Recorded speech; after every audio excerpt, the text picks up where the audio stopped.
today, God. Give them the power to minister songs of Zion unto your people. In the name of Jesus Christ, we pray. Let us say together, amen. Folks, right next to you, tell them everything's going to be all right.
message from Jeremiah chapter 33.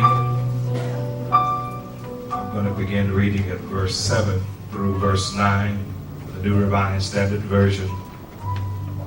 If you have your Bibles with you, go back and read chapter 33, verses 1 through 14, 1 through 13 for the entire section on healing after punishment.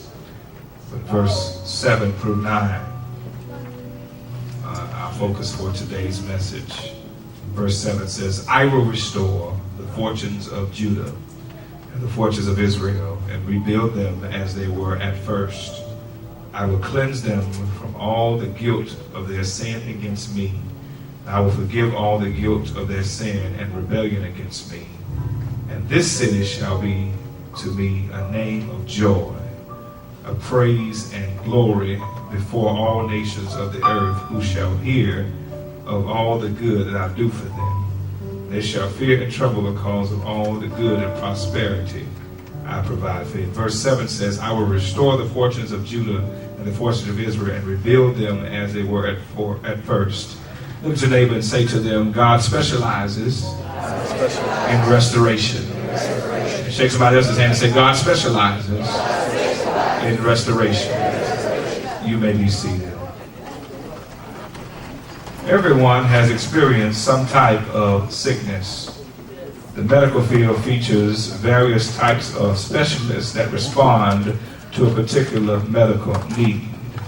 To specialize means to concentrate on one particular activity of learning, to adapt for a particular use or purpose. Our family in Lawrence County had two family doctors, Dr. Meeks and Dr. Patterson. And each year, my sister and I, my brother, before the school year would begin, it was customary and common for us to have what was called a checkup. Amen. We would go in and they would check our height and our weight. They would check our blood pressure. And they would check to make sure that we didn't have any skin blemishes or anything that would indicate any other type of serious illnesses that were in our body. And always the most fearful time for my sister would be the moment in which they would draw blood. And then she would almost have a fit, and the nurses would have to hold her down at the ages of 9, 10, and 11 years old just so they could draw a little bit of blood from her finger.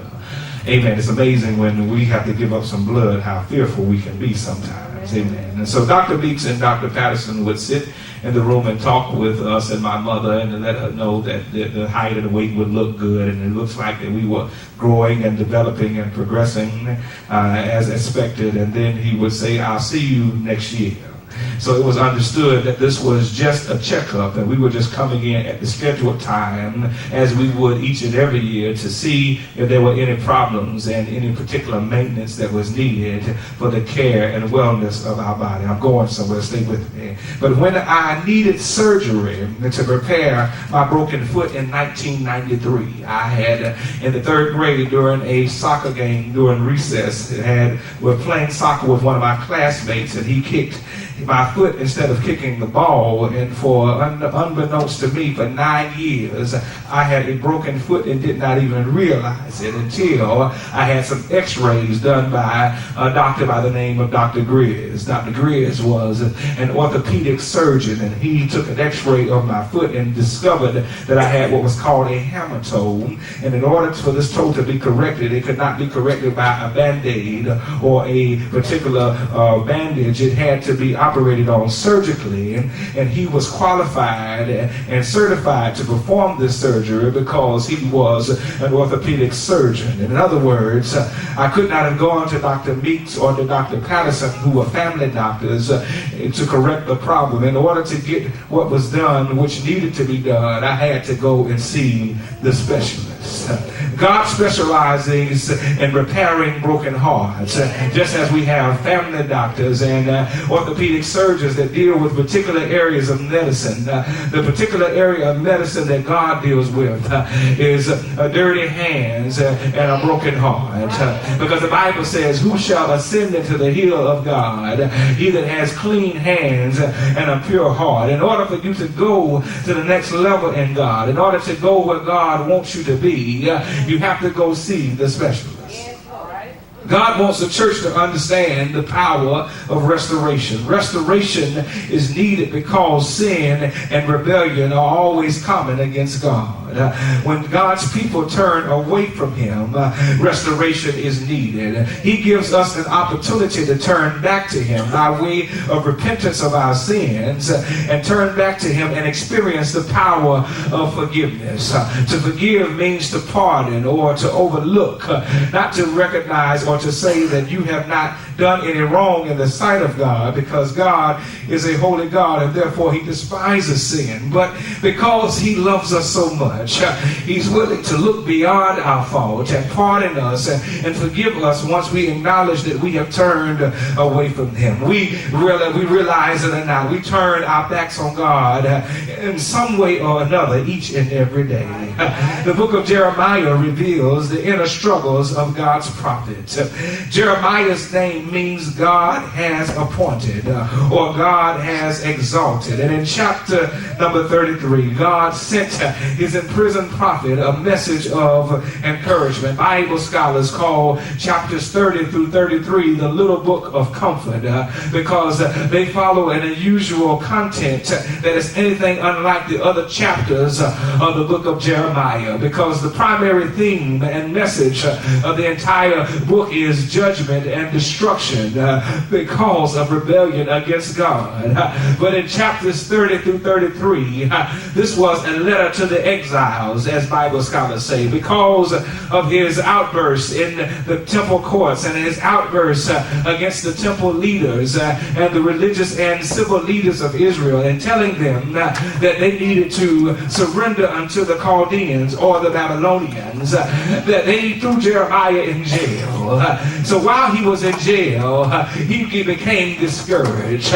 Jeremiah even thought about not even preaching anymore in the name of the Almighty God.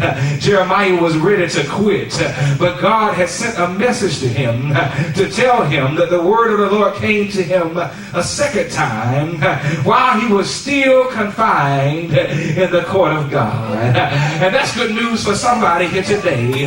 It's not while you are on the mountaintop that God will always speak to you. It's sometimes when you are in your weakest hour, literally while you're in jail, that God will get you a word to encourage you. And so it is with Jeremiah. He was in prison and he received a message of encouragement. And this was about the sick nation that he was called to prophesy to. This sick nation would one day have health. The defiled nation would one day be cleansed. I feel like shouting already. War would give way to peace, and the truth would conquer the lies of the false prophets. There would be wedding songs and not funeral hymns. The righteous would reign from the throne of David. And that's news to somebody here who is tired of just going to church expecting to see the family doctor.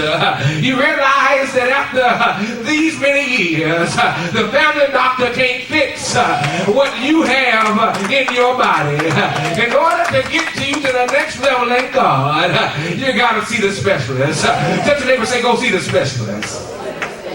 Amen. So many of our churchgoers have expectations and unmet needs that they're placing on pastors and church leaders that they are unqualified and incapable of satisfying. These are not incompetent people or irrelevant people, but their capabilities are not suitable to meet the specific ailment or illness or sickness that's in your body. No righteous pastor, preacher can fix sin.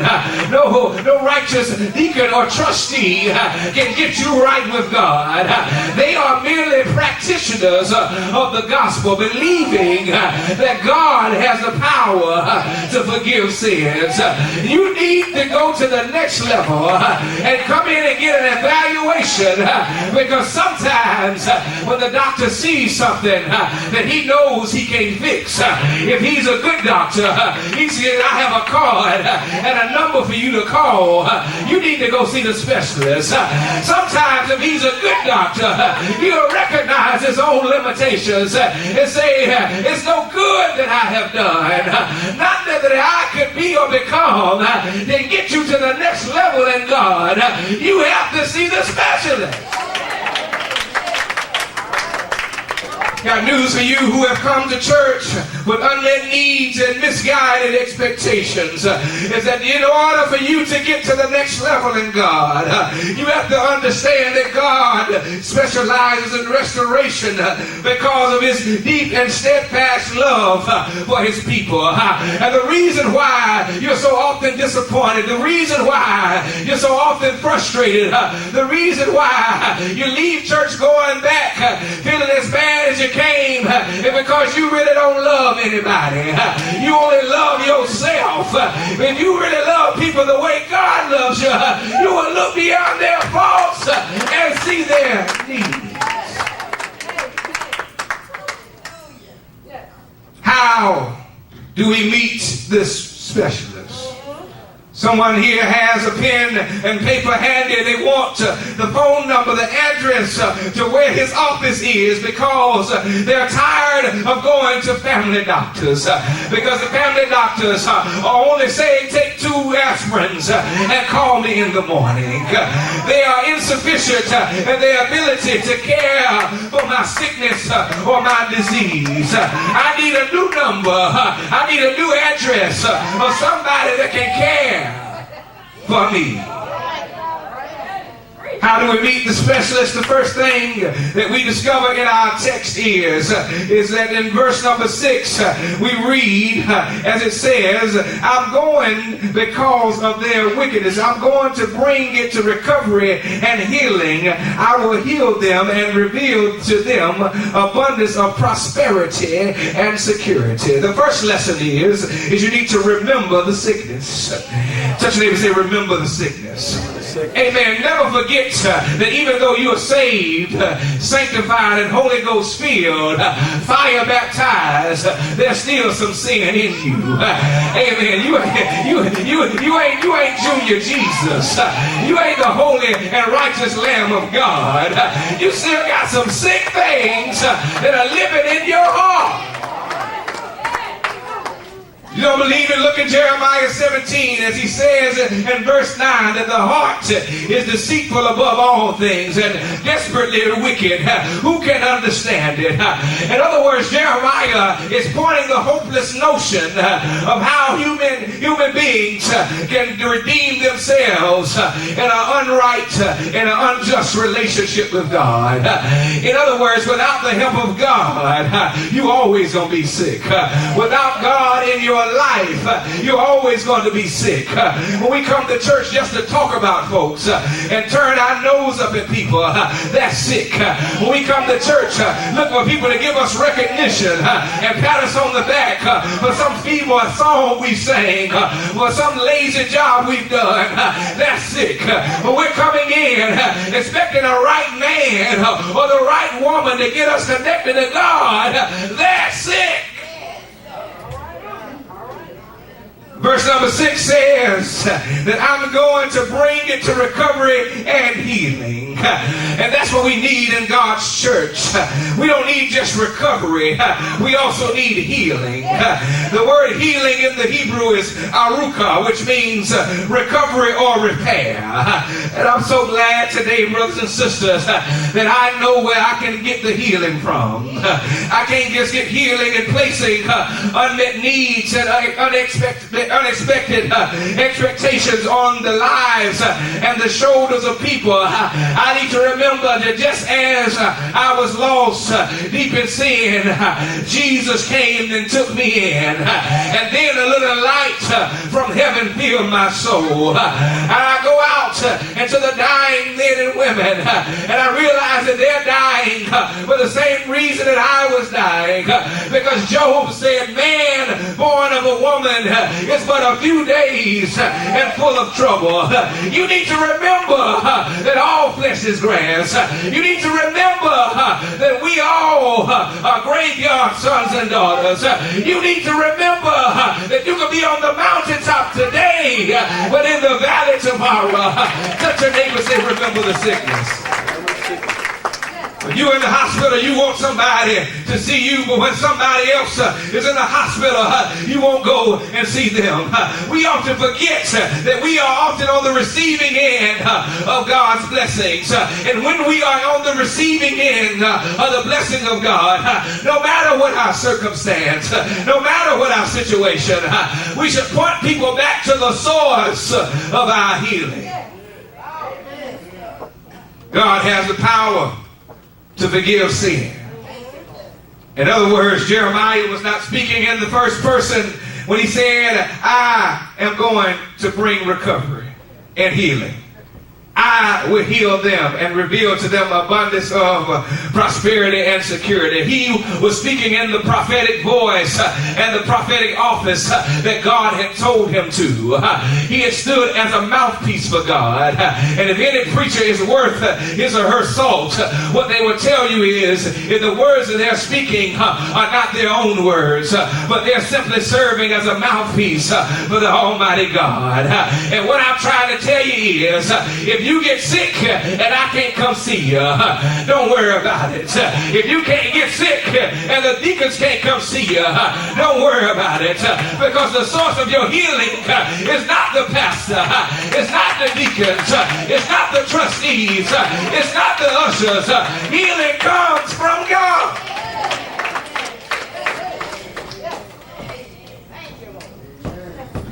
After we remember the sickness, the second thing that we need to do is return to the specialist.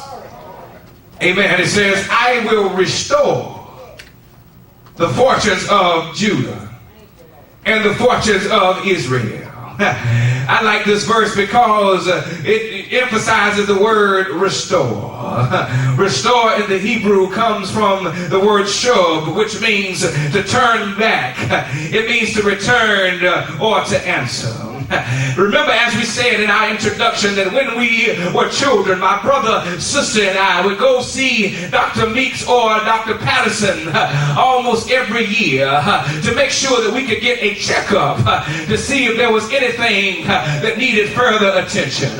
But there is a phobia in the African American community and many impoverished communities about even going to the doctor. People fear that they're going to get some bad news, so they just say, instead of getting some bad news, I'll just let the problem deal with itself on its own. And this is what happened to Israel, because they remembered while their ancestors were in Egypt that God had brought them out of Egypt and placed them in the promised land. And so because they knew God had done that for them as a fulfillment of his promise to Abraham, they figured that there was nothing they really could do after understanding that he already blessed them in verse 6, that they needed to give a further commitment to God.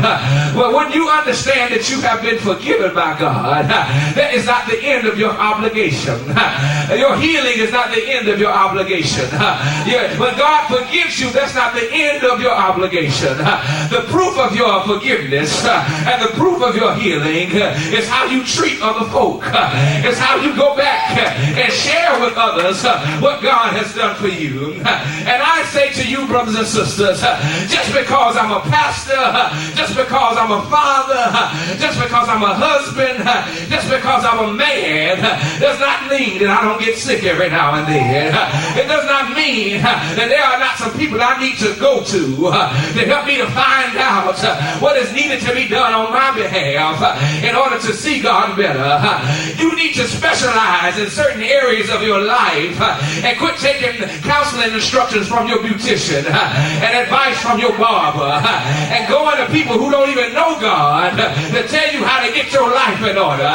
You need to go to somebody that's got a prayer life, somebody that's got some theology but also some theology, so that you can understand that there's more work to do. So many people, when somebody tells them something that gets in their spirit and in their hearts, they get upset and they leave the church. They said, I'm going to the other church where nobody's going to treat me bad. I have experienced a church hurt, and because I have a church hurt, I'm not going back to that church church anymore. When I go to the next church, nobody will hurt me. But what I want you to know today, if you have that attitude and that disposition, that mentality, no church will be perfect because the moment you joined it, it just became imperfect. You need to return to the specialist because when people leave church, they don't understand what they really have left is God. Need to turn back. Need to return. You need to answer some assignments that God has given you. He healed you for a reason. He brought you out of darkness for a reason. And that reason is to tell somebody else about him. Brothers and sisters, this text reminds us that in verse 8, I will cleanse from them all the guilt of their sin against me, and I will forgive all the guilt of their sin and rebellion against me. So after we remember the sickness, after we return to the specialist, the third and last thing that I have to tell you this morning is that we need to rejoice in salvation. How could Jeremiah, sitting in a Babylonian jail cell, find the ability and the intellectuality or even the will to celebrate God? Verse 9 lets us know that, and this city shall be the name, to be a name of joy, of praise and glory before all the nations of the earth, who shall hear of the good that I do for them, and they shall fear and tremble because of all the good and all the prosperity that I provide for it. Look at your neighbor and say, that's a mouthful. I'm so glad that prosperity didn't just come from people. Prosperity really comes from God.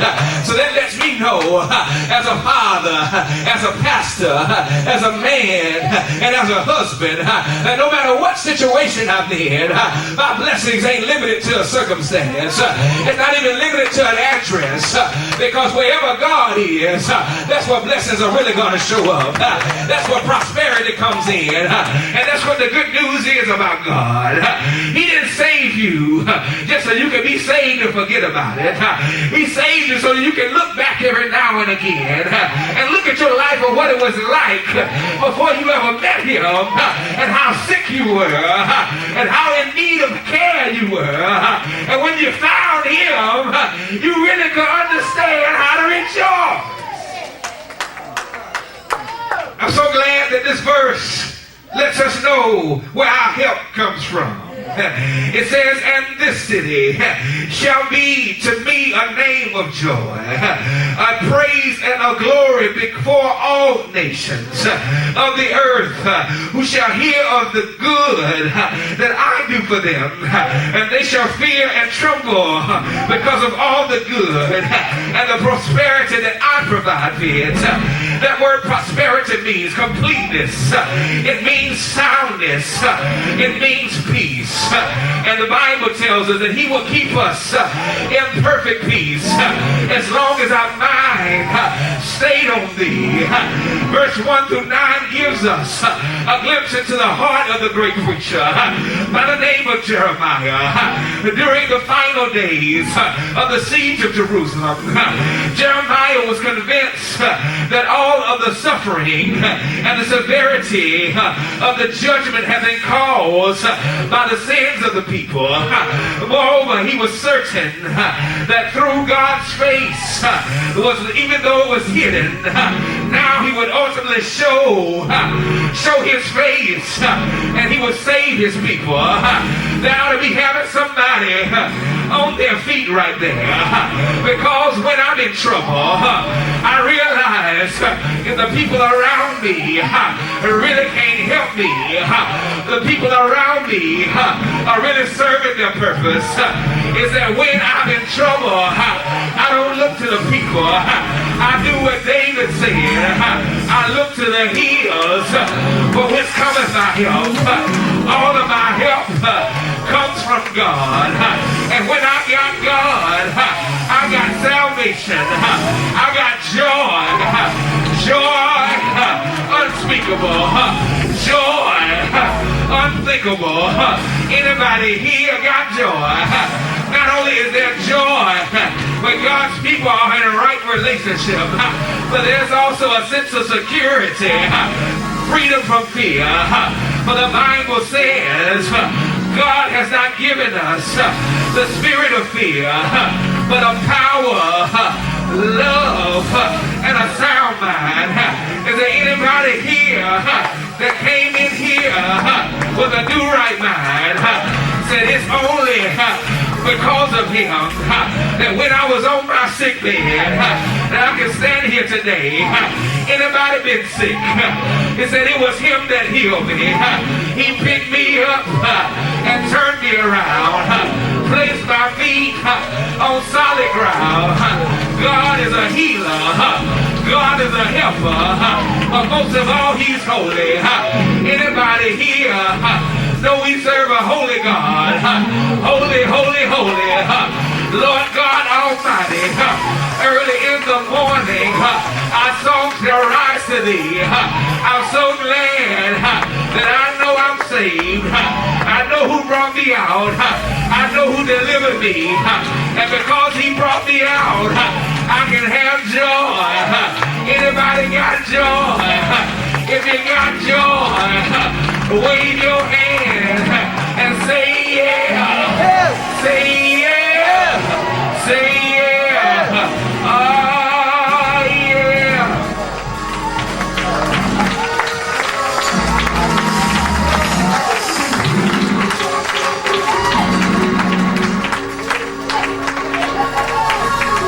God specializes in restoration.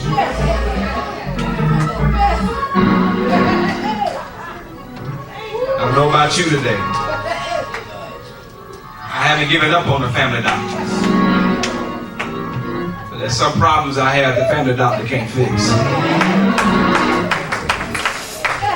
I don't want you to give up on the church either. But the church can't fix all your problems. Or to get some stuff fixed, we got to see the specialist. Let us stand to our feet. Thank you, Jesus. Thank you, Jesus, for